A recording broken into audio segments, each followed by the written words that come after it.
Секторот за внатрешни работи во Струмица до Основното јавно обвинителство во Струмица поднесе кривична пријава против НН 39 годишен од Радовиш поради постоење на основано сомнение дека пријавениот сторил кривично дело тешка кражба. Имено пријавениот на 10 февруари 2018 година со цел да се стекне со противправна имотна корист, заедно со непознато лице од дворно место во Струмица, украле рачна количка и со истата го извршиле кривичното дело.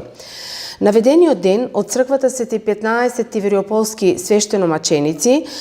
поточно во малата црква Параклис, која се наоѓа во дворното место на црквата, со подесен предмет бил отстранет катанецот од влезната врата, пошто пријавениот со непознатото лице ја украле металната каса сеф, во која се наоѓале парични средства околу 6300 денари, кои верниците ги оставаат, пошто металната каса ја натовариле на количката која претходно ја украле. Во 2:30 часот пријавениот со непознатото лице на улица Спиро Захов во Струмица, забележувајќи полициската патрола, ја оставиле количката и побегнале во непознат правец. Веднаш по пријавување на настанот од страна на секторот за внатрешни работи во Струмица, превземени се мерки за пронаоѓање на сторителите на кривичното дело. По целосно расчистување и документирање на настанот од страна на секторот за внатрешни работи во Струмица, изготвена е кривична пријава и доставена до Основното јавно обвинителство во Струмица.